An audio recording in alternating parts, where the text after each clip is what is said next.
Pourquoi avoir accepté une compatibilité de vos équipements avec un produit développé par le CEA? Je dirais Olympus et Extend sont deux sociétés mondialement reconnues aujourd'hui dans le secteur des CND, chacun dans leur domaine respectif. Et comme il y a une bonne complémentarité au niveau des offres produits et qu'il y avait là encore une volonté commune d'offrir une solution globale à notre clientèle, ça a paru très rapidement judicieux que nos produits soient compatibles entre eux et notamment la relecture de nos fichiers avec le logiciel Siva. Est-ce que vous pourriez nous donner votre vision sur les innovations les plus prometteuses dans les CND pour les années à venir?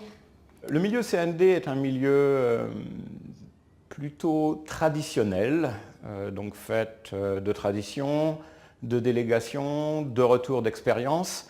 Et je dirais tous ces éléments sont plutôt sains par rapport à la garantie des contrôles et une certaine continuité dans la mise en œuvre de ces contrôles. Néanmoins, il existe de nombreux acteurs, petits ou plus gros, qui œuvrent au développement de nouvelles technologies et on peut clairement nommer le développement des techniques multi-éléments, que ce soit en ultrasons ou courant de Foucault, au cours des dernières dizaines d'années. Aujourd'hui, ces technologies se sont fortement développées parce qu'elles ont rencontré un vrai besoin, se sont affichées comme des solutions alternatives crédibles par rapport à les technologies plus traditionnelles. Et c'est ce qui a permis de résoudre une équation technique et économique qui a permis leur développement.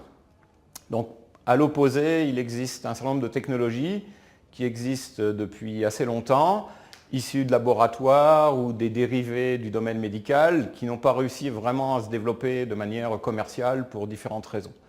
Et une des raisons pour laquelle ces technologies ne sont pas développées, c'est le manque de personnel qualifié pour la mise en œuvre de ces applications, ce qui est un vrai frein au déploiement et au développement de ces technologies. Et ça me fait penser qu'une technologie assez intéressante qu'on commence à voir sur les appareils les plus haut de gamme, c'est la connectivité des équipements, de manière à pouvoir soit les piloter à distance, ou plus facilement de pouvoir relire et analyser les données acquises à distance. Et ceci me semble être une des voies d'amélioration des technologies actuelles. Mais bon, rendez-vous dans 5 ou 10 ans. D'accord. Quels sont pour vous les facteurs clés d'un contrôle de qualité? Alors un contrôle de qualité, c'est tout d'abord un bon verdict, c'est-à-dire un contrôle qui est fiable, dont le diagnostic est basé sur des éléments. Donc pour ce faire, cela nécessite une bonne compréhension de l'application. Et je pense que c'est d'autant plus vrai aujourd'hui avec tous les nouveaux matériaux qu'on peut rencontrer, les procédés d'assemblage, de fabrication qui deviennent là aussi de plus en plus complexes.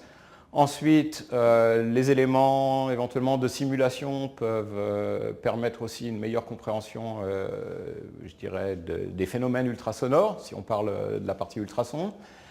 La mise en œuvre et en finale tout ce qui est analyse des données, soit lors de la visualisation en temps réel ou lors de la relecture pour du post-traitement. Bon, là encore, tous ces éléments requièrent une bonne connaissance, de la formation, de l'expérience et je dirais que ces derniers éléments sont les éléments clés pour un contrôle de qualité. D'accord. Merci.